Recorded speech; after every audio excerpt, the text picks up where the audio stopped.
For millennia, people have feared the forest. The woods have long since been associated with danger. It is wild and untamed and can conceal treacherous animals or circumstances. When night falls, its darkness becomes more profound and exaggerated. Small sounds become big anxieties, and the woodland, even if viewed as refuge by day, by night can become something else entirely.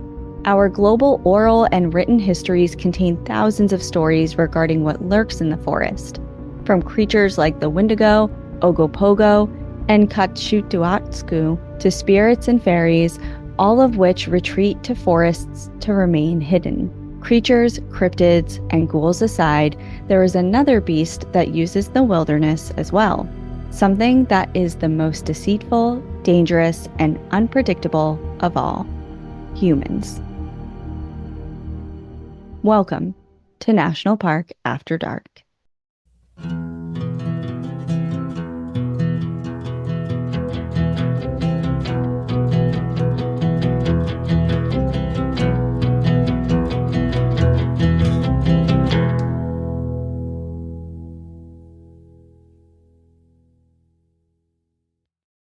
I feel a true crime episode.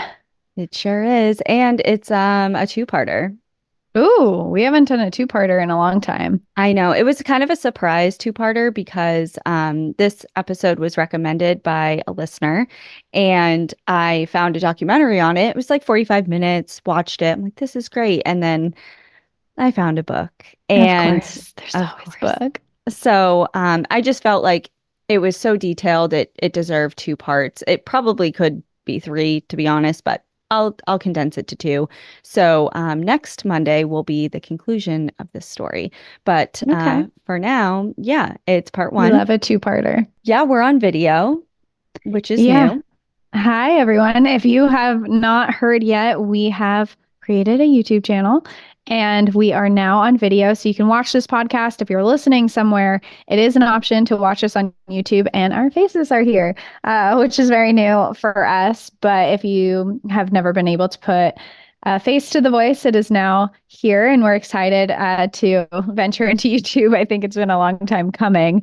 If you're looking for us, we're National Park After Dark Podcast. If you just type it in on the search bar, will pop right up. Yeah, we've actually been thinking about this for 2 years, and finally here we are. It seems That's like not an exaggeration either. It's literally been 2 years. Yeah, a lot has happened though, and it's just kept being put into the back burner, and it's been fun not like having to. I don't know. We haven't really done much. We don't know how to do video. We don't know TikTok or anything. I know the amount of tutorials I watched to set up this camera. You don't even want to know. But anyway, yeah, so that's the news. But do we have anything else to say? Yeah, I don't think so. Just mention we're on video and you have Squidward behind you if anyone's interested. And I do. I have a little gallery wall here, and I think I mentioned this in one of the other previous episodes. I don't know if I'm going to stay right here for video, but I do like my little gallery wall, and it has a little bit of everything. So Squidward obviously is like the most out of place picture back there, but Ian really loved it. It was Ian's, obviously, and he was really proud of that piece of artwork. So he's up there. I have a couple pieces of artwork we've gotten on travels: Patagonia, Banff, Alaska. I have Coyotes Be Wildin' from our pod boyfriends, Tooth and Claw, and Bigfoot. And like, can't go without the Bigfoot. Yeah. And you got the boss up there. Yeah, the boss. He's right there. The boss. Can't forget about the boss. Yep. So, and my head's kind of right in front of it, but that piece directly behind me, one of our listeners and one of the girls who went on our Banff trip, actually, her name's Jess. She created that picture for me. It's a drawing of Ian and I and the dogs out in Alabama Hills, and it's really, really special. So I love that one too. Thank you again, Jess. And I'm going for the cozy cabin vibes, clearly. Yeah, I'm waiting for you to just hop into that chair back there. I don't know why you're not there right now, actually. Honestly, it's because I'm still setting up the camera whole thing, and this has been the way I've figured it out. I think I have to get like an extra table that's tall enough, or I don't know. I'm figuring that out still, so that's hasn't popped up yet. You'll watch But a tutorial on it, I'm sure. And yeah, and then figure it I'll out. end up in the comfy chair because that's what that's for. Right. But for now, I'm here. Cool. Well, I'll tell you a story. Please So, do. yeah, we are going back to the year 1982 in August. The 80s. The 80s. What a time to be alive. I wouldn't know. I wouldn't know either. August 16th, 1982 began much like any other for the employees of Gorman Brothers Lumber in West Kelowna, British Columbia, Canada. However, as workers were clocking in for the day ahead, it was apparent that something was wrong, or rather, somebody was missing. 44-year-old Bob Johnson wasn't there. Bob was among the company's longest employed and most reliable workers. He had been working there for over 2 decades and had never missed a day. In fact, he once cut off part of one of his fingers while on the job, but he went right back to work bright and early the next morning. Oof. That is dedication. I can't relate. If I cut off my finger, I'd file for disability and leave for like a year. But Yeah, well, I couldn't also imagine never missing a day of work in over 20 years. no, me either. I am prone to, I mean, I guess it's different because now we have the podcast, but I mean, you worked with me, you know. I sure do know. It's like, where's Cassie? I don't know. I'm sick, and then I'm like posting in Costa Rica. It's too soon to talk about that because I was your shift lead and it pissed me off. I'm like, are you kidding me right now? No, it wasn't that trip. It was something, I don't even know what it was. It was a trip, though, I'm sure. Yeah, I wouldn't have been concerned if you didn't show up to work because I would just be like, oh, well, she's sick. I'm living my life, okay?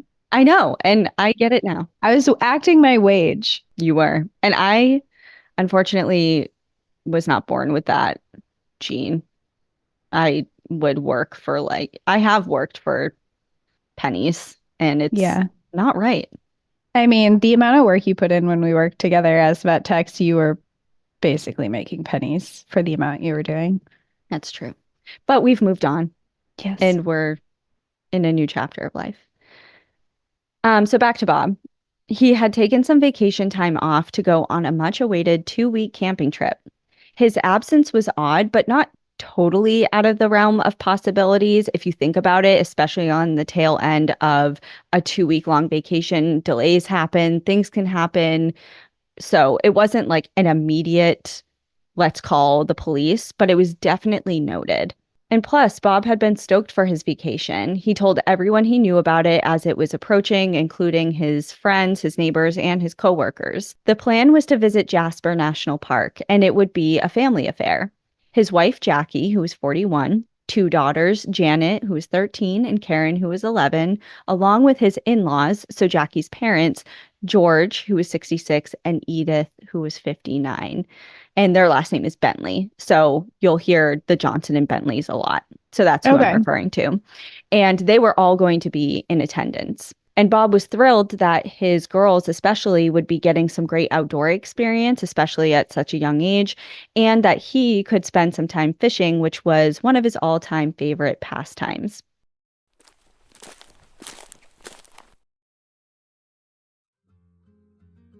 This episode is brought to you by IQ Bar.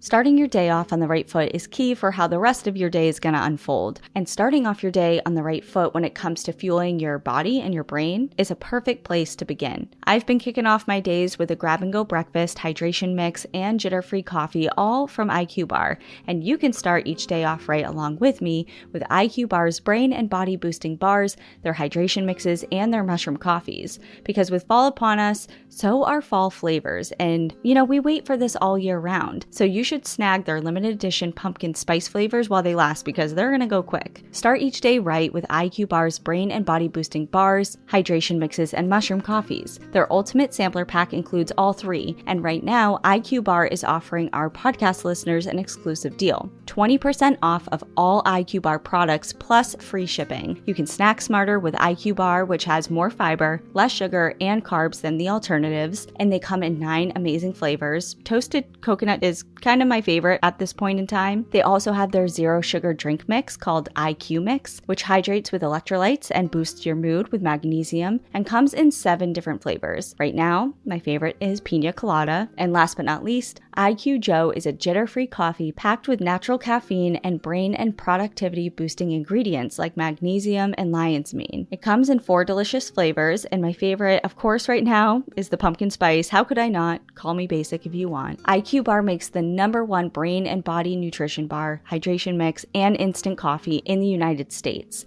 And right now, IQ Bar is offering our special podcast listeners 20% off of all IQ Bar products, plus get free shipping. To get your 20% off, just text PARK to 64,000. Text PARK to 64,000. That's PARK to 64,000. Message and data rates may apply. See terms for details.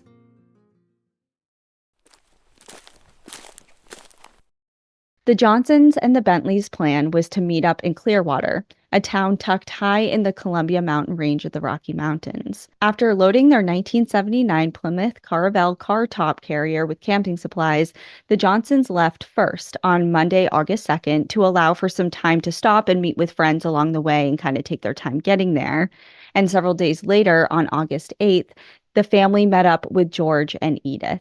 George, who was recently retired from a lumber mill, was also really excited to spend time with his family, especially his extended family, and see all that the Canada parks had to offer. They are beautiful. They are beautiful. And several days earlier, he strapped on an aluminum boat on top of his brand new silver Ford pickup truck, as well as a cab camper. And they all meet up on the 8th of August and continued their journey together and heading towards Wells Gray Provincial Park. Sounds like they had a great trip planned. Mm-hmm. Wells Gray Park is located about 300 miles northeast of Vancouver in the interior of British Columbia. Boasting over 1.3 million acres, it is British Columbia's 4th largest provincial park and is considered one of the greatest wilderness parks in all of North America. And I'm not sure if we've discussed the difference between provincial parks and national parks. I know we've covered a couple of them here and there over the years, but to kind of put it simply, a provincial park is kind of like a state park because it's managed by a particular province and versus at a national level, essentially.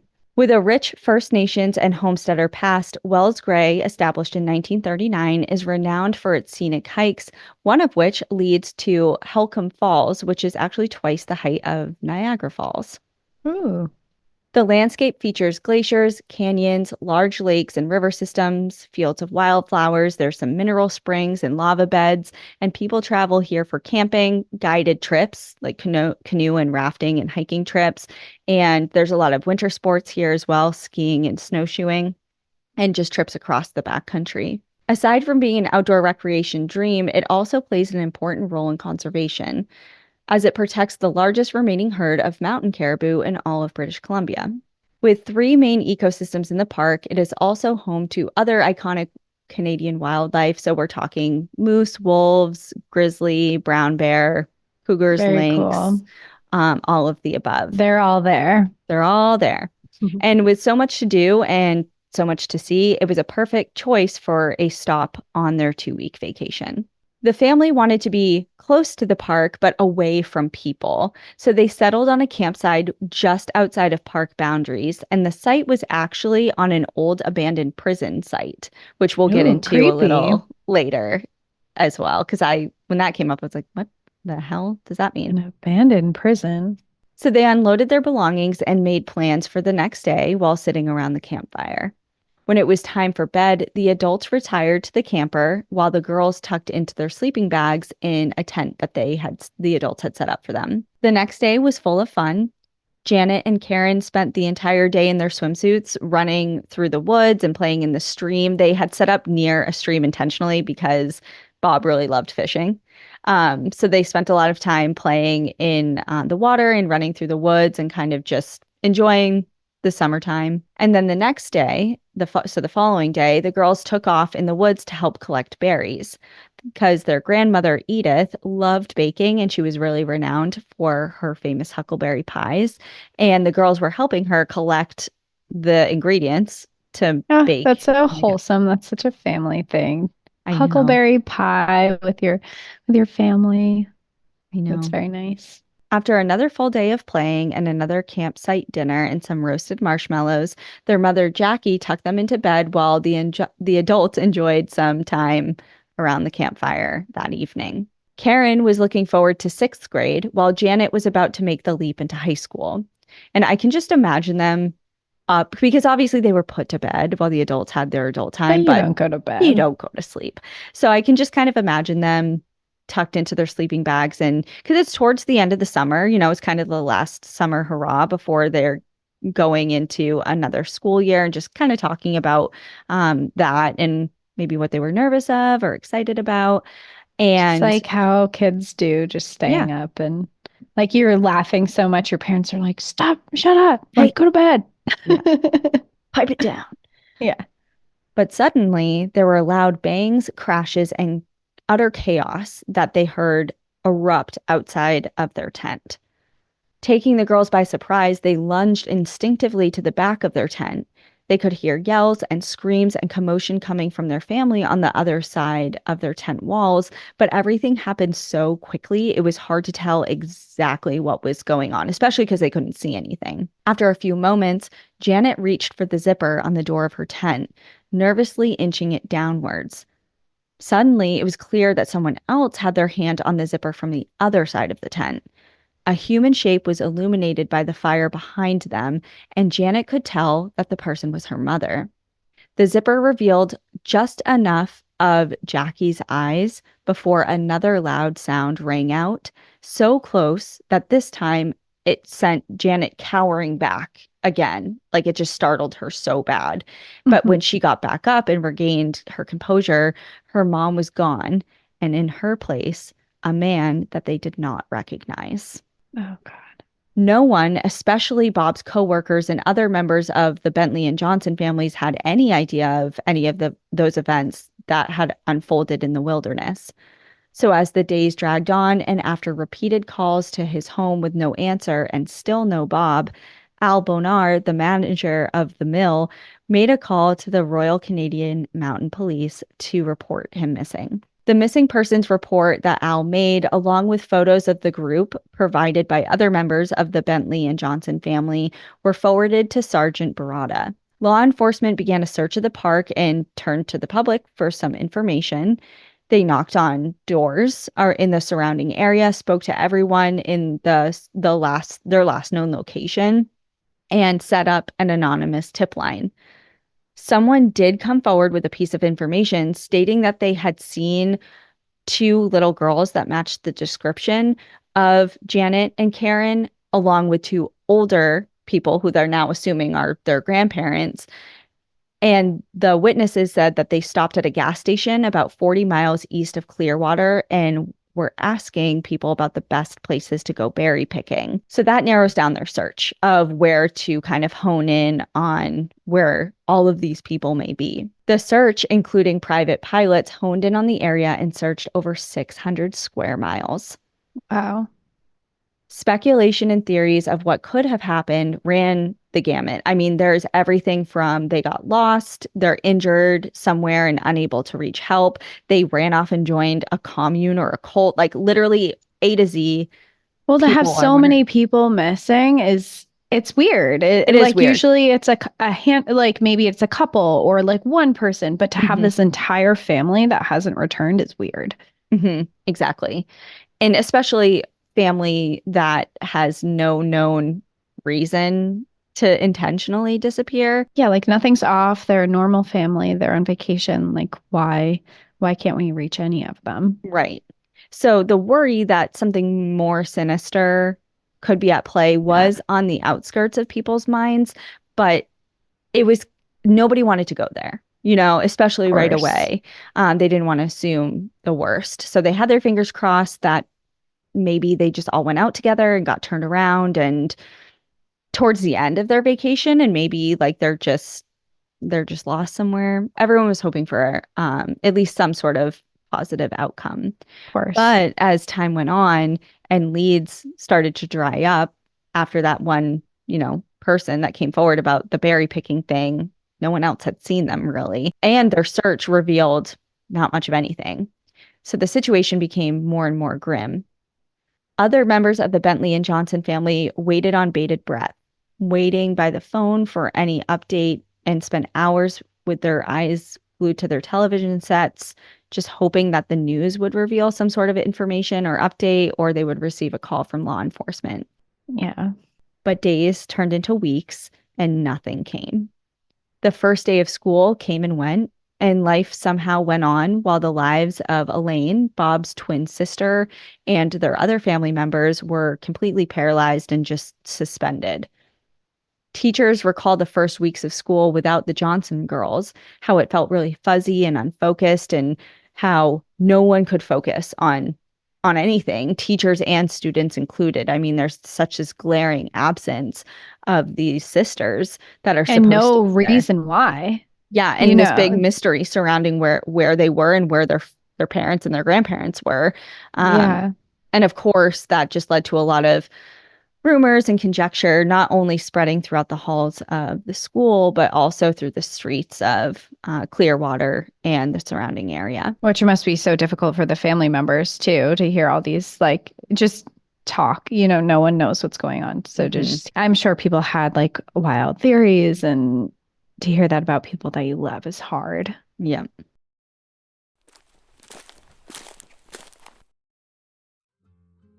I'm not a parent, but I'm an aunt.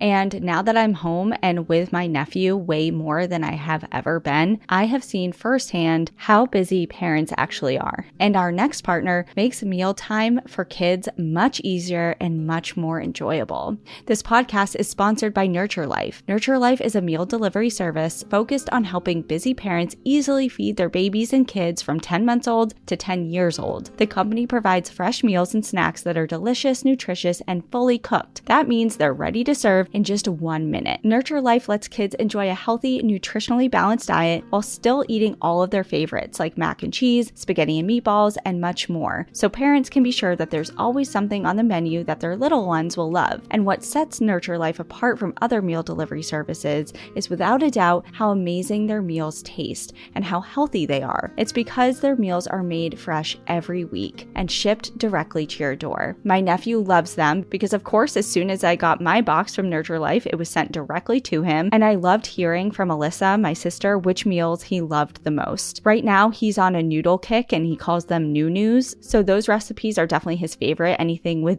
new-news in them, but he also loves the classic crustless PB&J sandwiches. I mean, I could go for that right now. With so many meals to choose from, sandwiches, finger foods, oaties, which are overnight oats, and little cookie-esque bites that are called Mighty Bites, it's easy to see why Nurture Life is the top meal delivery service for babies and kids. So how does it work? It's simple. Select from over 50 varieties of nutritious, balanced meals on their weekly menu. Then Nurture Life does the cooking for you, and the fresh meals are delivered right to your door in refrigerated packaging. Nurture Life is our favorite meal delivery service because all the meals are designed by registered dietitians. So we know, I'm saying we a lot, but I'm involved too. I'm an aunt, okay?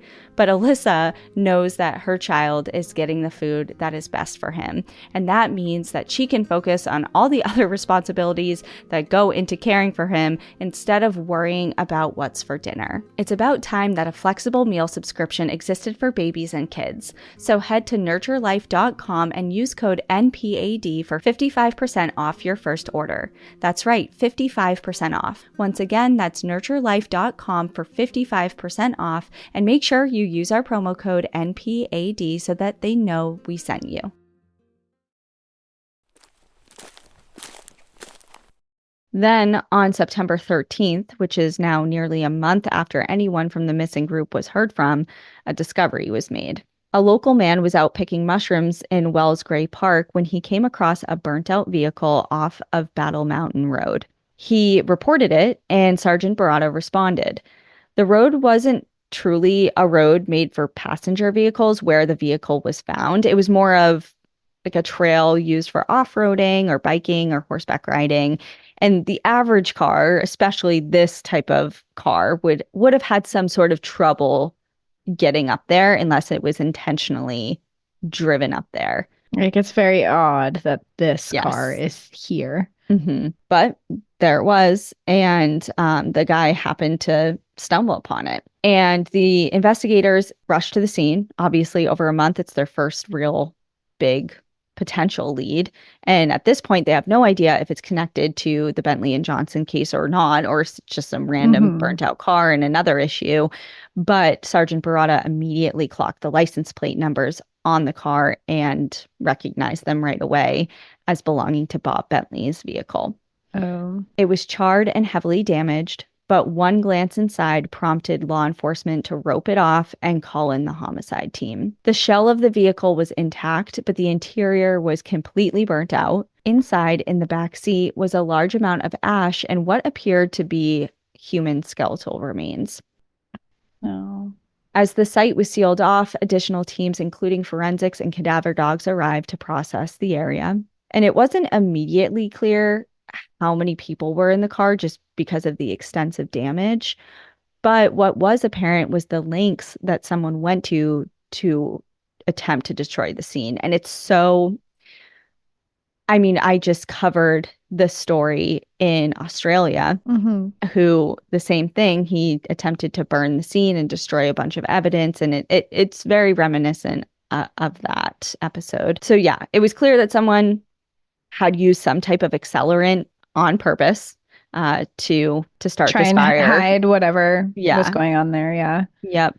And the car had burned so hot that all the tires and the door handles were completely melted away.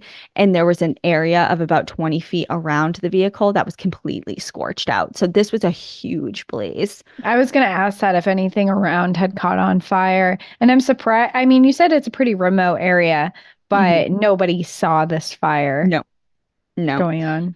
I mean, and like I kind of described with Wells Gray Provincial Park, it's the fourth largest park in Right. British Columbia. Like it's a huge area, and a lot of it is backcountry and truly remote. And obviously, this is off some sort of roadway, but it's not well traveled. It's not like people are driving their cars around here all the time. Yeah. And it sounds like, I mean, even when this is being found, it's not like it was still hot or anything. It took a while before anyone even discovered that it was there. Yeah, this was a month late. This was a month after the fact, so it's been quite a Yeah. while. There was also a lot of broken glass all over the place, and it was pretty clear that they were that glass was pieces and chunks of the window and taillights and mirrors and things like that. So someone also intentionally, destroyed this vehicle. As on-scene pathologists began processing the interior of the car, the complexity of the situation was quickly revealed. As teams scoured the scene for any sort of additional clues, attention shifted to the trunk of the car. There were keys dangling from the lock, but the mechanism was jammed and a lot of it was melted. They weren't able to just pop the trunk, so they used a Yeah. crowbar to pry it open. And investigators were met with the most sobering sight yet: two little skulls, one with a bullet wound above an eye socket. Oh my God. Investigator Mike Eastham recalls the moment that they popped open that trunk and the skulls were revealed. And he says, quote, "The sight we had to look at was indescribable. Two little skeletons, or what was left of them. These two little skulls looking at us with their hollow eyes. It was quite evident at the time that it was the two children, Karen and Janet." That's so awful. Yeah.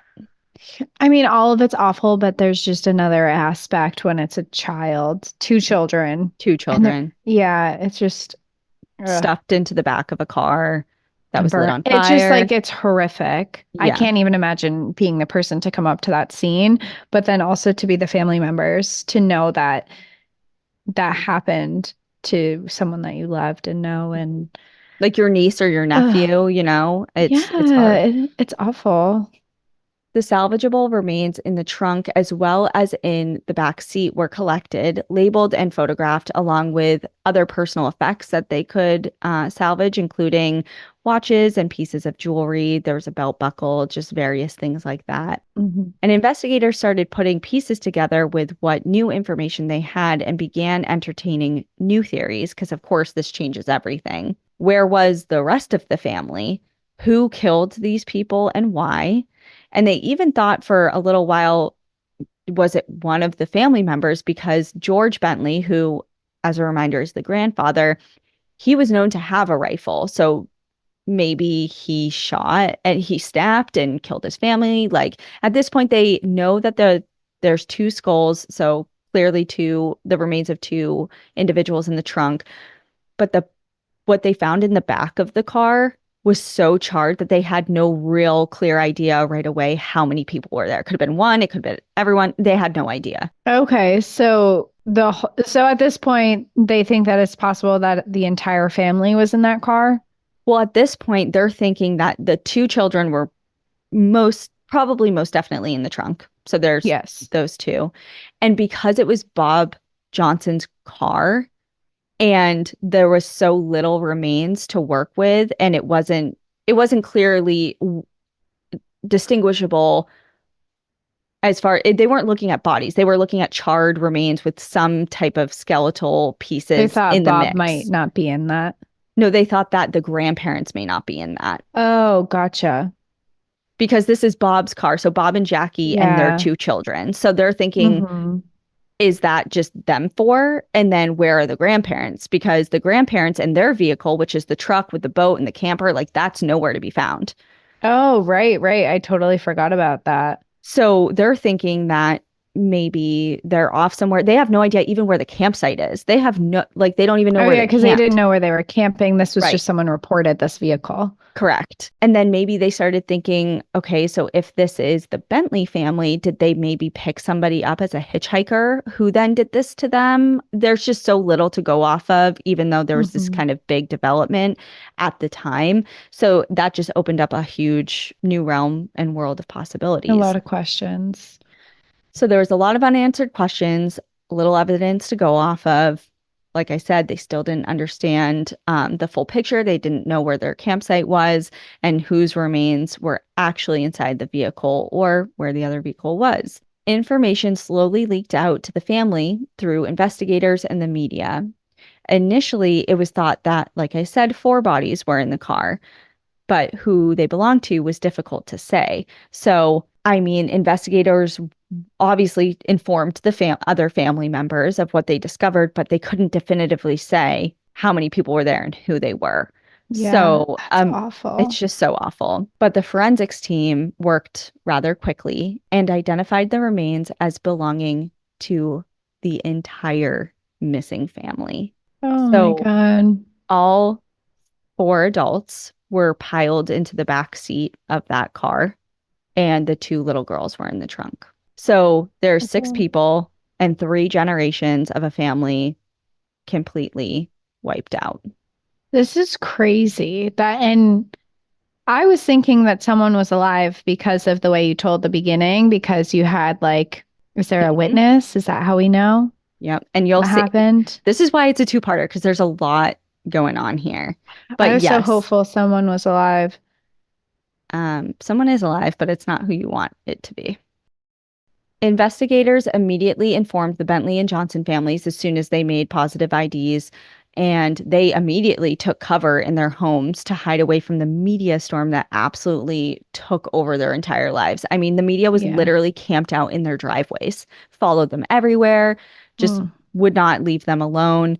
And obviously, that is not only super frustrating, but it's devastating when you're trying to grieve And any not type of loss. appropriate. I Not don't agree appropriate. with stuff like that at all. Like, that's not. I get the news media wants to put things out to the public, but to torment and invade the family who just lost their family is insane. And Yeah. there should be laws about what year did this happen? This was in the 80s, so this was Okay, 1982. so maybe things have gotten a little bit better since Right. And then. I I really don't mean, know.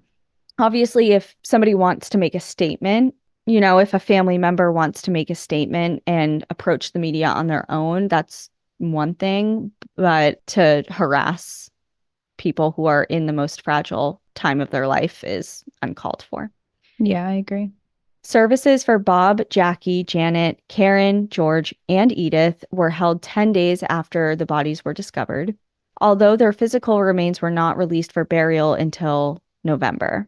The service, held at St. Paul's United Church in Kelowna, was attended by over 300 people who came to remember the family. They spoke of Bob, who was loved for his sense of humor and his honorable, respectful, and reliable nature.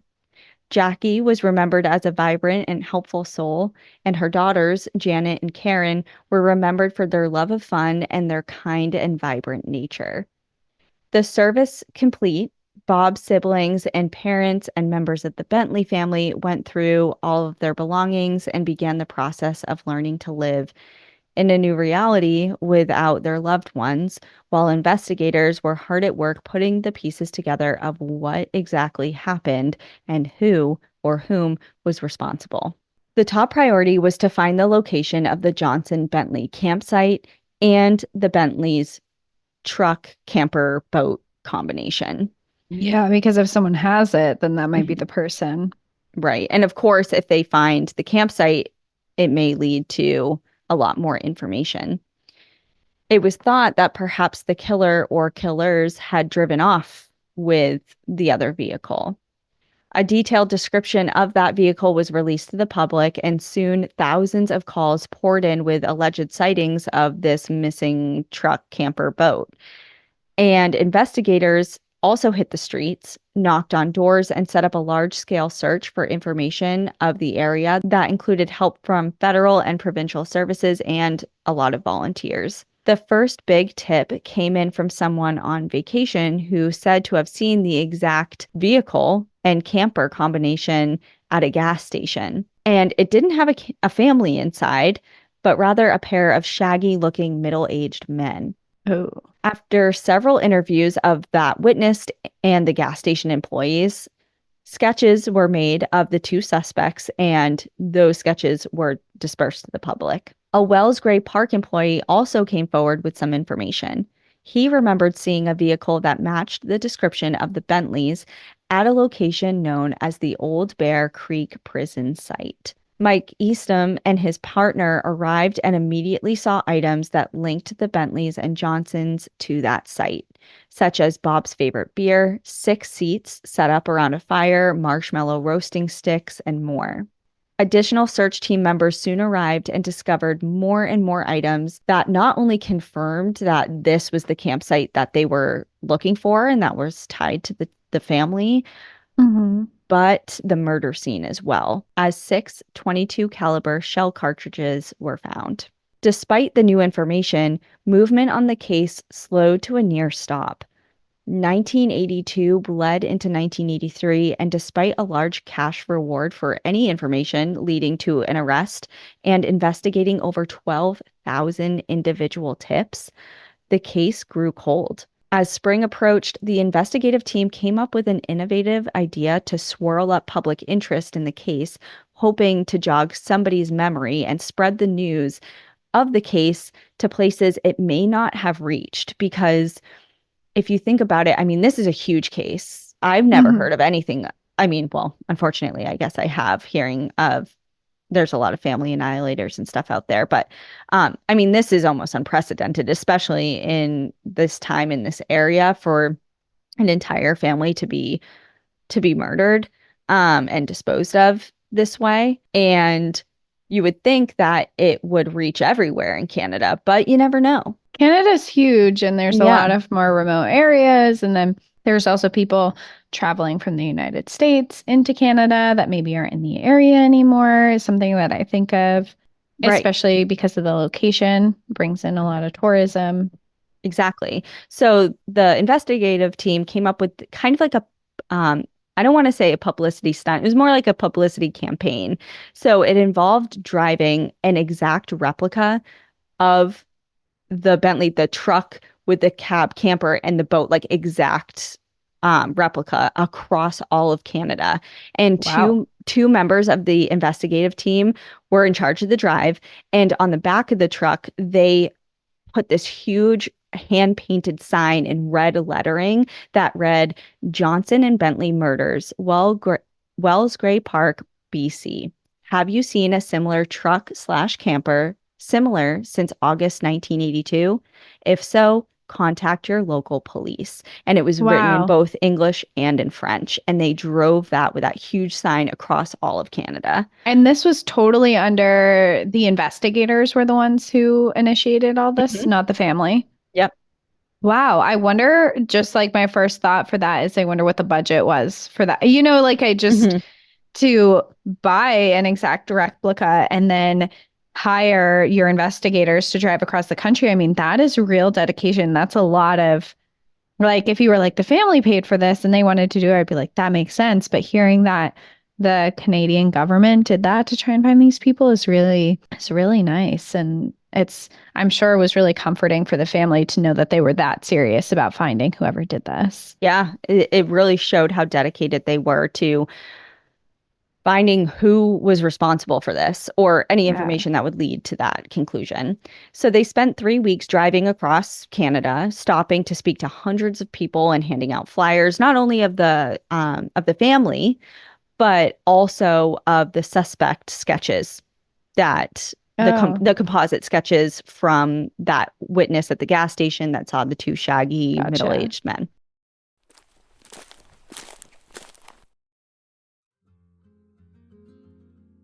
I know Cassie and I have talked a little bit rudely about cats in the past, but I swear it's purely based on working with them in stressful conditions at the vet. We are both huge animal lovers, and that includes kitty companions. Sadly, my dog Chaska is not a feline fan, so I'm unable to have a cat of my own. But as a former vet tech, I know a thing or two about caring for cats, including what's best to feed them. And I'm not talking about the same cat kibble that's been around for decades. I'm talking about Smalls, the cat food that is protein-packed, made preservative-free, kibble-free, and the one you'd find in your fridge. That's also rated 10 out of 10 by veterinarians.org for ingredient quality. Cats are what we refer to as obligate carnivores, meaning they require meat and need little carbohydrates. Out in the wild, cats usually prey on small animals such as mice and birds, but as a pet, a cat might only be preying on kibble. That's why in 2017, two guys were home cooking cat food in small batches for their friends' cats. Before long, Smalls was begun and started serving millions of cats across the US. After making the switch to Smalls, 88% of cat owners reported overall health improvements, which is a huge deal. Like I said, I don't have a kitty of my own right now, but my family and my friends have cats, and a lot of them turned to me for advice as I worked in the vet field for so long.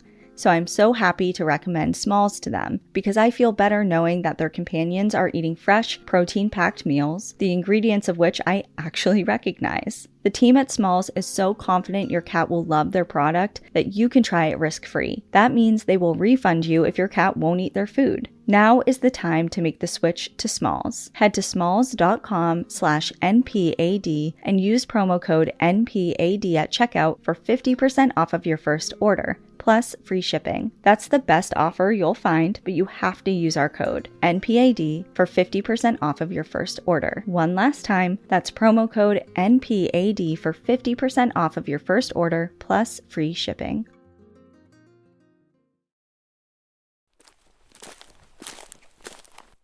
The replica resulted in thousands of new tips, but one in particular stood out. A man in Ontario claimed to have seen the vehicle and suspects. They had approached him. So, according to this witness, Mm-hmm. the two suspects had approached him, who was the owner of a mechanic shop, and asked for a paint job of their truck and also stated they were in need of getting rid of a 22 caliber rifle. Ooh, sketchy. Sketchy. And other details given by this mechanic matched information that about the truck in particular that the police had not yet released um, Oh. to the public. And with that and a renewed sense of promise, they followed that lead, which was actually bringing them down into the Detroit area. And they were en route when they got a call from Sergeant Barada. And the sergeant said, "Hey, you need to come home because we found the truck and it's not in Detroit." Oh. I just got chills when you said that, by the way. Like, I don't know if the camera will pick it up, but Hopefully, with a high-tech camera we got going on, we should be able to see those goosebumps. I know. Well, they're there if you can't see them, but The truck was found by a local forestry workers on Trophy Mountain, just miles from the original vehicle. Oh. In early October of 1983, two forestry workers discovered the burnt out truck, but did not report it to the police for weeks as they were staying in a remote ranger cabin and hadn't heard the news of the new truck replica Oh. attempt and campaign. And they obviously knew of the murders, but they didn't realize that they were now looking for this exact And other there was any vehicle. connection to Right. this? Right. So they noted it and they were planning on reporting it, but they didn't know how dire of a find, like a such a big find this would be. Yeah. The situation ended up becoming a rather large embarrassment for the police force, and the media came down really hard on the local law enforcement, not only because the truck was right under their noses for over a year now. The area it was found in was formally searched during the original Oh. searches, and forestry workers had also been within 100 feet of it the previous year when they were planting trees in the wake of a forest fire. So on paper, it seemed like kind of like a big face palm moment. Like, Yeah, what? like how did you miss this? Right. How did you miss this? But in reality, it's not really difficult to see why it wasn't super easily spotted. First of all, that forest fire that came through changed the color of the truck from its original color. It burnt it out, made it blend in a lot Hmm. more cohesively to the landscape. It was found at a really high elevation, nearly 4,800 feet. It was off another really rough terrain trail that was pretty concealed in the wood line, and it sat feet away from a large, steep, sheer cliffside that went directly into a canyon. Things are concealed in the wilderness. It's a Right. lot harder to find. The trees in front of the vehicle had also clearly been chopped down in what looked like an attempt to make a path for the vehicle to be driven off the cliff and driven straight down into the canyon to obviously hide it further. But it got stuck. It got stuck at the last, like, because it was right kind of on the precipice of this sheer drop off. Yeah, but this person, whoever's behind it, clearly is going through like extended lengths to get rid of this evidence. And it's really concerning because I don't know, the first thing I'm thinking of is that they're going through such an extensive way to hide this. It makes me feel like they've either attempted to do this before or they've done something similar in the Well, past. you'll find out. Oh no, that means I'm right. Again, this scene had little evidence to work with, but the location in and of itself was a huge indicator that whoever did this must have had intimate knowledge of this area, which means investigators knew they were now looking for a local. Because before they're like, is Mm, this a transient? Is this someone from here? Not here? Did they come to visit? Now they could be anywhere. Like, who is this person? And now they're like, everything's kind of coming together. This person must be very familiar, especially with this park. So yeah, we're looking for someone closer to home than maybe we initially thought. scary.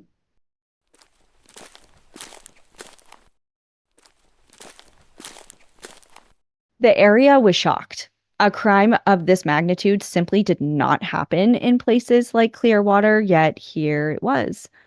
Once again, new energy was infused into the investigation with this new discovery and led to another phase of door to door canvassing and reassessment of the case so far and everything that they had as of yet. During this time, police first heard the name David Shearing. While over 20 officers were formally speaking to people, other officers were more covert, spending time at local bars and dives and local hangout spots just to gather intel, simply listening in to what locals were talking about. Yeah, the small town rumors going around. Like, Hmm. I feel like if you get into small town areas, like little things pop up and you can kind of get a feel of the people that are around you and any rumors that are going on that maybe no one's reported to police for whatever reasons that they have. Right. And it's one thing to go and formally speak, door to door to everyone in town, but they may not reveal the information that is spoken about more loosely amongst locals for various reasons. So they were coming at it from a bunch of different angles. So one of these informants that was kind of just hanging out obviously not in uniform and just not Just eavesdropping, just another local. yeah. Yeah. Um, he picked up a story. David Shearing, a local man, had apparently run over another man several years prior on the Wells Gray Highway and gotten away with it. So immediately they're like, okay, that's a problem. That may not be related What to do you this. mean run over like he killed someone? Yeah, like a hit and run. He was responsible for a hit and run. Everyone in town knew it was him, but the police didn't. And so at first, that was kind of like an aside. Like, okay, so that might not be related to the Bentley Johnson situation and case at this moment, but that's a problem we need to address. Um, Yeah, like who is this guy? right. But the very next day, police came into contact with someone who brought up that name again. The man who answered the door was fairly compliant with police questioning. He acknowledged that he knew of the discovery of the truck as well as the case as a whole. Of course, it's all over the news. It's been the biggest talk of the town for a year now. But he was quick to shut down his wife, who kind of popped in behind him when police opened the door. And, she wanted to be involved in the conversation as well. And he kind of like piped her down and didn't let her speak much. And especially when she said, "Oh, are you gonna tell them about David and that shot out truck?" So that's when they heard the name David, the David again. So they're like, "Wait, what was that? What are you talking about?" And they're like, he's like shushing his wife, like, don't say that Yeah, for he whatever literally was like, reason. yeah, kind of just like, nope, Brushed and her off. brushed her off. And investigators left without further pressing, although they were paying a lot of attention to that exchange. Yeah. And they were very quick to put surveillance on that home They're like, they're because, hiding something yeah, because, something's or going that on here. guy is, the wife is ready to chat. Yep. And chat she did. So as Good. soon as the man left the following day, because of course they're watching his movements, police picked up the wife and brought her in for questioning. And I mean, the information she provided proved to be invaluable because the man she spoke of, David Shearing, had approached her and her husband and wondered if they knew how to register a stolen vehicle and how to patch up a bullet hole in the door. And Oh, that bullet hole was key because that was what investigators called their holdback. So it was this key piece of information pertinent to the case that they hadn't publicly released. So they knew if somebody described that piece of information, that holdback, they had to have knowledge of the case that didn't come from a public how source did they know that there was a bullet hole in the door? because they have the truck. Oh, Investigators have right, the truck. right, right, right, right.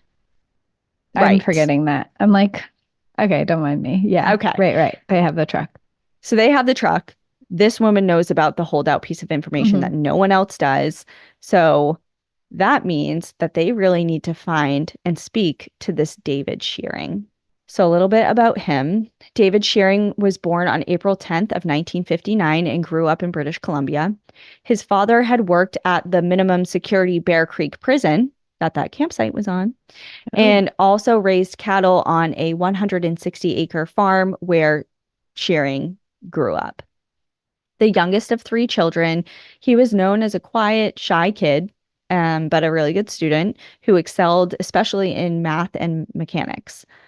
After graduating from Clearwater High School in 1977, he went on to study mechanics at Caribou College with plans to work on big rigs after completing the course. But that plan didn't exactly pan out, and he ended up working just odd jobs, odd labor jobs locally while Hmm. living at home, and even clearing ski trails for Wells Gray Provincial Park every single year. So very unassuming, very normal, Very normal, maybe, but he maybe. also is a local who has intimate knowledge of the old prison site and the park. Yes. As an adult, he remained what many would describe as a loner, not very social and largely kept to himself, even when he was out and about in town. So he wasn't exactly a recluse or hermit by any means, but he did his own thing. In the spring of 1982, his father passed away after a battle with cancer, which Shearing took really hard. He wasn't really close with his sister or his brother, and obviously his dad passing away is a pretty traumatic event. Hmm. And a year later, in the fall of 1983, just 4 months prior to the police hearing his name for the first time, he moved north to Tumbler Ridge in search of work. This was a small town at the time that was growing really rapidly. It was undergoing this massive boom from local lumber and coal mining operations. And because of that, the town hired thousands of young men in particular for various labor jobs and odd jobs. Hmm. Many of those individuals, though, were laying low from law enforcement for one reason or another. They were either ex-cons or they were evading law or just kind of just wanted to do their own thing and fly under the Yeah. radar. And a lot of those workers stayed on the outskirts of town in work camps. Or for those wanting to stay even further away from everyone who didn't want to pay camp dues, they made makeshift cabins out in the bush. And Shearing was one of those members of that type of group. And he lived in a cabin with a small group of men that he had met while he was there, in a cabin fully constructed of and furnished with stolen materials, equipment, and goods. Shearing, along with two other men, were pulled over by the police the previous fall, shortly after he first arrived at camp. It turns out it's a long story, but it's pertinent to the story, to our story. So the condensed version is it turns out he was driving a truck with nearly $40,000 worth of construction equipment in the back.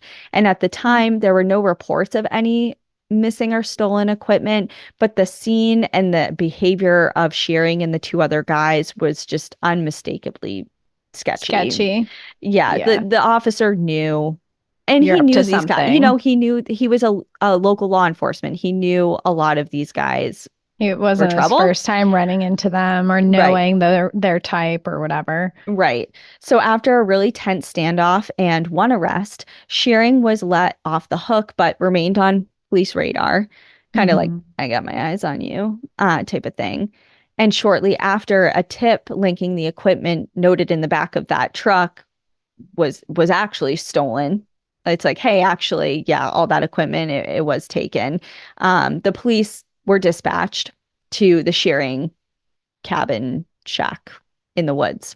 After a lengthy chase and another tense confrontation, including a near shootout, Shearing was arrested.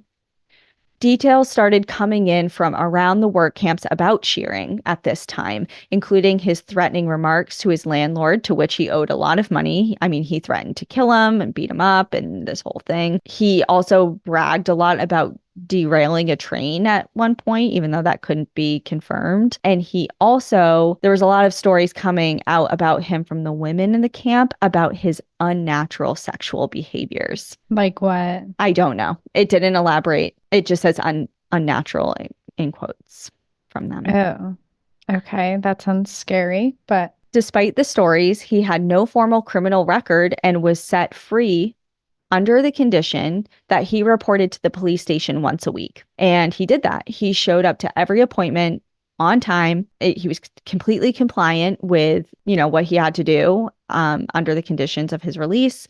And during one of those visits to the police station, his weekly check-in, the whole station was abuzz. There was a lot of people chatting. Obviously, something big had happened. And he inquired. He was like, what's going on?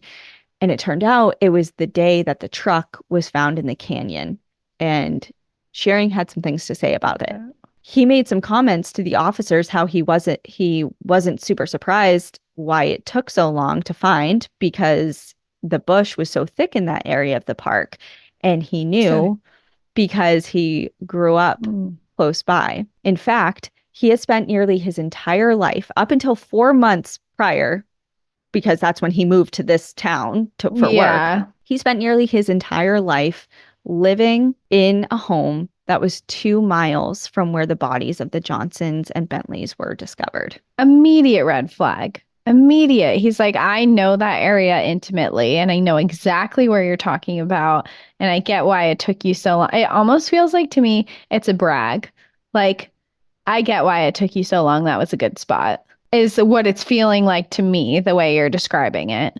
It's like, Mhm. I know that area really well. It was a good spot. Well, he went on to describe just how shocked his community was before leaving the office. He's like, because it is his community that was was affected the most. Mm. So he made some comments about that and how it was a big tragedy and yada It's yada. already a bad taste in my mouth for him, for sure. Mhm. Soon after, Sergeant Barada and Sergeant Eastham made contact with law enforcement near the work camps who had been monitoring shearing because so those were kind of two separate parallel things going on. So all of the arrest and shearing being monitored by the local law enforcement over Hmm. by the work camps was happening as this case was unfolding. So now that David Shearing was brought to the attention of Sergeant Barada and Eastham, they called over to the work camp and the law enforcement that was monitoring him and said, hey, we have suspicions of this individual and being in connection to this murder case. And now he was really put on heavy surveillance because before, obviously, he had to check in, he was on police radar, but now everyone is aware that he is a suspect in this murder case and they're really cracking down on making sure that he's monitored. Does he know he's a suspect? No, But no. everyone else does. The law enforcement. Oh, okay, but Law not like the enforcement does. town. Correct. Okay. On November 20th, police made their move. Shearing was with a friend who had warrants out for his arrest, and police knew it. After arresting his companion, they turned to Shearing, their true target of this entire confrontation, Mm. and lulled him into coming down to the station to speak about some other matters. After repeatedly Sneaky. assuring that, after repeating assuring Shearing, that's a tongue twister, Yeah, that is. that he was not under arrest, he agreed to go with them, even sitting in the front seat of the squad car for the 45-minute drive down to the station. And he was chatting with the officer about a bunch of different things and even commented to the officer driving the vehicle how he occasionally used his father's 22 caliber Remington rifle for hunting. Like, huh. Weird. Peculiar. But I mean, again, not really. I I mean, mean, how many having people a gun is hunt, not, yeah. And that rifle, I mean, I'm sure a lot of people have it in the area exactly. too. So It's just it's not a as a smoking piece of a gun. larger whole, Yeah. right? You know, Yeah. an hour later, Shearing was sitting in front of Sergeant Eastham in a interview room, and the sergeant knew just how much was riding on this upcoming conversation because investigators have now been working on this case for over 15 months, and they only had circumstantial evidence right now. So they're just going off of a hunch and what they really feel And at what they this really point. needed was a confession.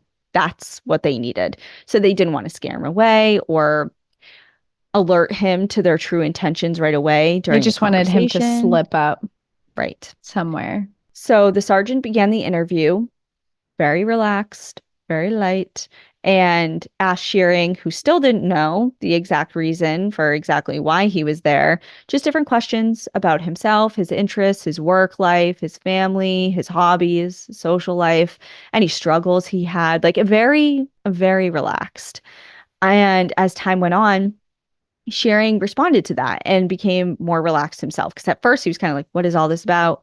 But then he kind of settled in, responded to the tone of the conversation and opened up and had like a very relaxed chat with this Hmm. sergeant who had obviously Other more serious motives. intentions and other Yeah. motives. Sergeant Eastham carefully asked questions as time went on that got more specific and more serious, eventually asking Shearing if he knew why they called him in. And he replied, no, I'm not sure. I don't have anything to hide. I'm an honest guy. Eastham emphasized Shearing's right to legal counsel and underlined his ability to leave at any point in time.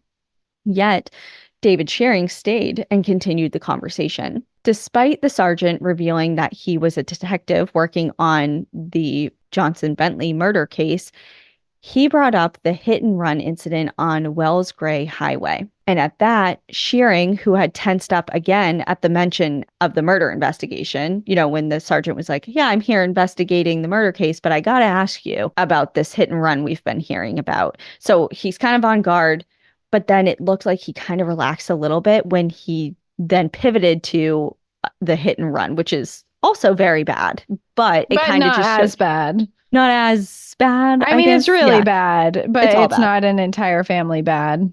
Right. So he seemed to relax. And surprisingly, he admitted to hitting a man on the highway.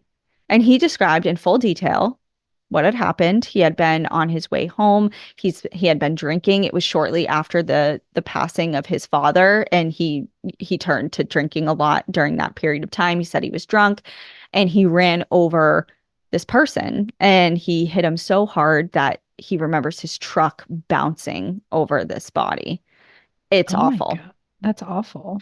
He said, quote, "He must have been dead instantly. I was scared shitless." Not that scared. He left. Well, he went on to admit that he was not alone. He was actually driving with another man. His name was Doug. And they both decided immediately not to tell anyone about the incident, especially after they stopped to see who it was. And it was a gentleman named Dave Carter. And they actually knew him from the area. So they didn't Wow. want to say that they were responsible. Obviously, they had other, like, kind of at this point in time, this was before all the stolen equipment type of thing, but they, Mm-hmm. they were locals. They didn't exactly have the best reputation But already. it's someone's They were life. drinking and driving. I know, but we're Yeah. talking about someone who operates differently mentally. So they kind of just agreed to never speak about it again and keep their mouths shut. Shearing revealed that he was upset by it and that he thought about it a lot, but he also said, "I kind of thought it was common knowledge that everyone knew that I was responsible around town, but the police never knew." So he was kind of like, "Yeah, you got me, but everyone kind of already knew it was me." Like cat's out of the bag has been for a while. Welcome. Kind of. That's Right. so weird though. Like, It's an odd reaction to have. yeah, like, oh, I thought everyone already knew. It's over with now. It's like, it's not over with. It's a big This is deal. still You really killed bad. someone. Yeah. Yeah. There's no statute of limitations on that I'm aware of. So, with little trouble, Eastham actually got Shearing to write down a full confession about this hit and run, and he did so over the next hour through sniffles and and sobs. Like he was getting more and more upset over this, probably that he was caught, Hmm. less out of, feeling bad about it. And eventually they went over the statement together and Shearing sheepishly asked what was going to happen to him now. What's next? Like what's going to happen to me? And the sergeant replied he didn't know. It was just his job to collect and present evidence to the prosecutors, and it was kind of out of his hands now. He did his duty. But then he brought up the true reason why Shearing was there, which is, of course, the murder case. Eastham told David that they knew a lot about him, not just from their conversation that they've had in the interview room over the last couple hours, but because they had been watching him and investigating him. The sergeant revealed Mm. details about Shearing's past and character that they had discovered through their own independent investigation, and Shearing immediately tensed up. He folded his arms, he crossed his legs, he balled his fists together, he immediately clammed up. Like the jig is up. Yeah, he was like, oh no, this is taking a turn. Gentle coaxing became more serious as the sergeant honed in on the murders and pried Shearing for how he felt about them. Shearing admitted to knowing where they were killed at the Bear Creek campsite, which was at the time another piece of concealed information. So, Oh, like, how do you know how do you know this? this information? Yeah. And at this point in time, especially when he reveals that vital piece of, info, Yeah. he said, you really should get a lawyer. He was like, if Yeah. You should have got a lawyer an hour ago when you were writing a yeah, confession. right. Like I'm not trying to look out for you because this is exactly what he wants, a confession. Like this is what he wants, but he doesn't want anything to get thrown out because they didn't offer him it. He wanted to make it abundantly clear. You have the right to a legal counsel. You should get on board with that. You're free to go at any time. I'm not holding you. You're not arrested under arrest right now. Like he's making it very clear. But David just keeps talking. Even though he Maybe goes, a guilty conscience or something. well, he did say, yeah, maybe I should. but he never formally requested one. So he's like, okay, we're going to keep talking. I'm going to keep kind of milking you for information, anything you have to say. As the sergeant started shedding his relaxed and carefree act, Shearing became more and more uncomfortable. His lips began to quiver, his eyes began to well, and his body trembled as he tucked his head into his chest. You knew that we'd come for you, didn't you, David? Between sobs, Shearing lifted his head and looked right at the investigator directly in the eyes for the first time in hours. Yeah, he said. I suppose I did. And that is where I will leave you for part one. Oh my God, a cliffhanger. I do have to ask, how long has he been being questioned for? Just a couple hours. It's not anything like those forced confession tapes you see Okay. of like holding them against their will. They're like sleep deprived. I mean, this guy's getting him coffee. Do you want coffee? Do you want this? Do you want that? You're free to go. Yeah. Get a lawyer. Like it's because I know it can kind of maybe your mind can be like, oh, well, is this a forced confession Mhm. thing we're going to have to deal with now? And it's not. Okay. Yeah. Because there's a part two, I'm expecting some type of twist or like a lot more information to come out, something that's making this a part two Well, episode, which makes me. there is a lot more information, especially which I'm going to forewarn everyone now. And of course, I'll do a warning at the top of next week's episode as well, this part two. But it gets pretty brutal as far as what actually happened to the family, because David Shearing goes into detail about that. It's pretty gnarly. It's not as straightforward as I kind of alluded to, as far as, well, there's six cartridges, and it was just kind of it's there's a lot going on here. Okay. There's a lot more information. There's more to this story, and of course, there's more to not just David Shearing, about the family as a whole and their surviving loved ones and their quest for justice. And there's a lot to still go over. So that's why I'm going to leave you here. Okay. Well, I'm definitely anticipating the next episode because we're not recording it for a little while. So not even Yeah, I'm gonna know right away what happens. But this is a crazy story. This is a really sad story. I know. So thank you. Did I write her name down?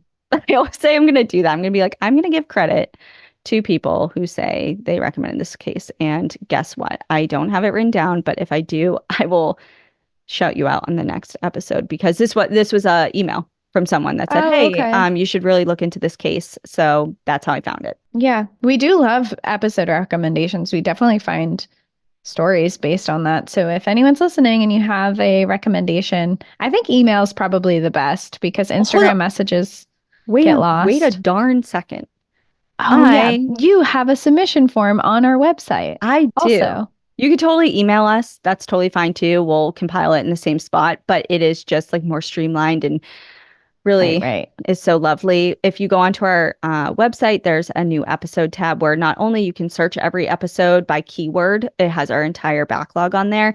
There's also a link to a submission form, which will bring you to a like a Google Doc where you can write your suggestion, link any supportive, articles or book recommendations that have to do with that recommendation, and it'll streamline it into a nice Google sheet for us that is nice and organized. And Yes. that way we both have access to the same thing, because we have a lot of lists separately going on. And Yeah, we sure do. yeah. So anyway, there's that if you're interested as well. So cool. Yeah. Well, thank you for telling the story and all the research you're doing for it. It's definitely interesting. It's really sad, but I am anticipating, eagerly waiting to hear what the outcome is. Yeah, and if you don't want to wait, there is, of course, I'll shout it out on the next episode as well, but the book that I alluded to that I found Oh, yes, there's always a about this. book. Yeah, so there's actually two that I found, but I only have read one in its entirety, and it is titled Murder Time 6: The True Story of the Wells Gray Park Murders. And the second one is actually written by Sergeant Michael Eastham, who Oh, I'm wow. talking about so much in the episode, and it's titled The Seventh Shadow: The Wilderness Manhunt for a Mass Murderer by Michael Eastham. Yeah. So there's that. Very interesting. All right. Well, this is where we'll leave you. We will see you next time. In the meantime, enjoy the view. But watch your back. Bye. Bye.